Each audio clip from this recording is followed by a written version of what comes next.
প্রতারক নামে সাইদ মারা গেছে, আল্লাহ তাআলা তাকে জান্নাতে দান করুক। আজকে আপনাদের সামনে একটা সত্যি এবং বাস্তব ঘটনা তুলে ধরবো। মানে এই দেশে যে কি লাগছে, মানে প্রতারকে বইরা গেছে। মানে যারা কন্টেন্ট ক্রিয়েটর আছে সবাই মানে নিচু করে দিতেছে, এদের ঠান্ডা রাখতেছে না নিজ জায়গায়। মানে আচ্ছা, সাইদ যে মারা গেল, আজকে সাইদ মারা গেল 2 দিন, লিভার ক্যান্সারে আক্রান্ত ছিল, এটা আপনারা সবাই জানেন। তো তার জন্য কিন্তু টাকাও তোলা হয়েছিল, 35 লাখ টাকা তোলা হয়েছিল লোকটার চিকিৎসা করাবো বিদেশ নিয়ে। তো টাকা তুললে 5 দিন আগে কমপ্লিট। সাইদের কোনো চিকিৎসার জন্য সে কিন্তু অবস্থায় যাইতে পারলো না, বিদেশও যাইতে পারলো না, তার পাসপোর্ট কিছু হইলো না। এমনকি বিল্লালের মাঝখানে বলছিল যে সাইদ প্রতারক, সে প্রতারক করছে মানুষের সাথে, তার কোনো লিভার ক্যান্সার নাই। কি আর একটা মেডিকেল রিপোর্ট আইরে আবার বক করছে করে অনেক কিছু হইলো। তো এর মধ্যে 2 দিনের মধ্যে লোকটা মারা গেল, 5 দিন পরে লোকটা মারা গেছে। তো এটা সবাই জানেন লোকটা।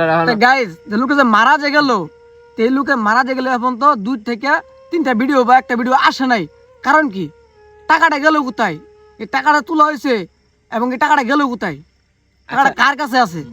আচ্ছা, টাকার বিষয়ে কোনো রিভিউ নাই, কোনো ভিডিও নাই, কিছু পাচ্ছি না। যেন জীবিত ছিল তখন ঠিকই 4টা থেকে 5টা করে ভিডিও আপলোড দিত।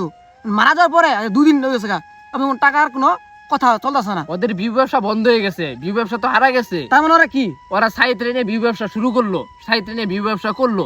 এমনকি সাইটের জন্য জম্বলা টাকা তুলছে, তারা দৈনিক 2টা 3টা করে 4টা করে ভিডিও ছাড়ছে।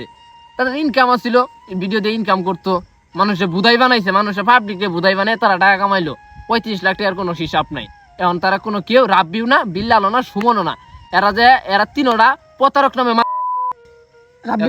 রাব্বি, বিল্লাল, সুমন তিনোটাই প্রতারক নামে। আরো আছে কিশোরগঞ্জের যাক আছে ব্যক্তি প্রতারকগিরি করছে। কথাটা ভালোভাবে শুনেন, মনোযোগ দিয়ে শুনছেন তো কথাটা। কিন্তু এই টাকার বিষয়টা আপনারা সবাই তুলে ধরবেন। টাকাটা গেল কোথায়? টাকাটা কার কাছে আছে? টাকার বিষয়ে তারা কোনো ভিডিও দিচ্ছে না, কারণটা কি? এটা সাধারণ পাবলিকের টাকা, সাধারণ পাবলিককে এই বিষয়ে সজাগ থাকতে হইব। টাকাটা তো উনাদের না, টাকাটা কার? আপনারা আমাদের এরকম জনগণের টাকাটাই। টাকাটা গেল কোথায়? আর প্রশ্ন হলো টাকাটা গেল কোথায় এবং টাকার বিষয়ে কোনো কথা চলতেছে না, কারণ কি? এই কথাগুলো বলার ইচ্ছা ছিল না। সাইদ মারা গেছে, আল্লাহ তাআলা তাকে জান্নাতে দান করুক, জান্নাত ফেরদাউসে দান করুক। এখন কথাগুলো দুঃখী বলা হইতেছে, এরা কিন্তু ওদের টাকা আসছিল না, এটা সাধারণ পাবলিকের টাকা। সাধারণ পাবলিকের টাকা বুঝাই দেখ, নাহলে কাউরে অনেক অসহায় মানুষ আছে, তাদের দান করে দেখ। সাইদের উপরে আল্লাহ ডাক দিছে, তারা তুলে নিছে, এটা কিছু করার নাই। তবে চিকিৎসাটা যদি চালাইতো, 5 দিনের মধ্যে যদি তারা বিদেশে পাঠাইতো, চিকিৎসাধীন অবস্থায় মারা গেছে, তবে সাধারণ পাবলিকের যে টাকাটা দিছিল এটা বৃথা গেত না। কারণ তো গাইস, এই ভিডিওটা বেশি বেশি শেয়ার দিবেন, সবার কাছে পৌঁছায় যায়, সবাই যেন আমাদের কথাটা বুঝতে পারে, যে টাকা কথাটা তুলতে পারে ধরে।